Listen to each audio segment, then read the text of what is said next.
So in chapter 59, we're going to go to the Fairbanks Diner. Whether it's a real Fairbanks, come on guys, it's fantasy nearly. This is a cop drama, nearly a melodrama. He's going to go to the basically to the Fairbanks diner with Buster, the dog. He's already got from base camp. I just hinted that he was at a base camp by the billowy tent. You got to use kind of your imagination a little bit, but he can talk about it maybe at the diner. Now, I always come up with notes and I lay it down, and then I have an idea that comes before the notes that just slips its way into it, or like right now. The media approaches Shep and basically asks him about the rescue, but he doesn't come off as Shep, he comes off as Archie Rector. So the media approaches him and tells him what was it like to be rescued by the Coast Guard and these Alaskan state troopers, and he's very thankful that they saved his life and that his dog is okay, because they leashed his dog. That's okay though.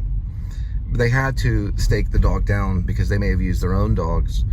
Like there was a bloodhound that's in the back of their other vehicle that found the moonshine from Joseph Blackbird's property on the reservation, which they're not really supposed to be on the reservation, but that happens sometimes. And then they go back and clear it with the tribal council.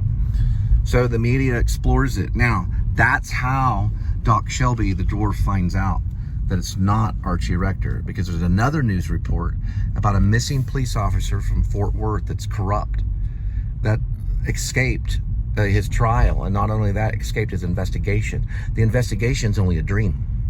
He only dreams about the investigation. And that's with Wendy Willows, Lieutenant Wendy Willows. That's why you can see her cleavage and stuff.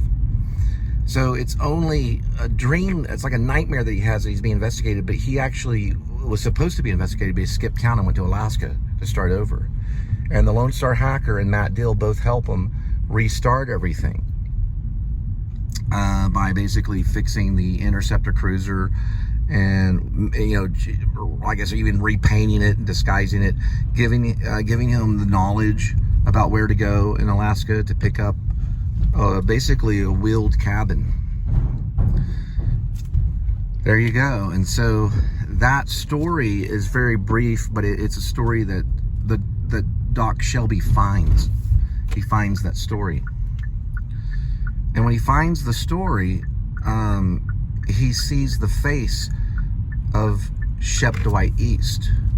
Then he looks and compares the face with another story of a man that was rescued in an avalanche that kind of stuck out in Alaska, and it's the same face, but the name is Archie Rector. And that's when he begins to explore. He reports it to the local police department in Alaska, and they go from there. Now, the Mark Wahlberg character that I said was Alfred Greenwood, basically he feels that Archie Rector is Archie Rector because it says it in the system.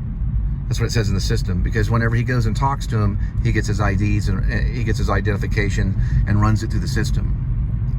Now, the one that suspects it is kind of he's not Columbo, but he, anyone that has suspects that be that genius is actually Jonah Samuel Camden III. Now, if you want to know about his backstory, read Escape from Maine. It's 900 pages, about 1,000 pages nearly, that I wrote about this character, about who he is and stuff. And you'll find out why Jonah knows the truth and knows that he's actually Shep.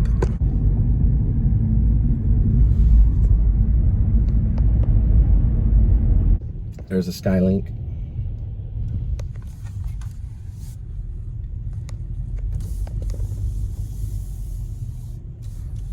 I always say a hippie.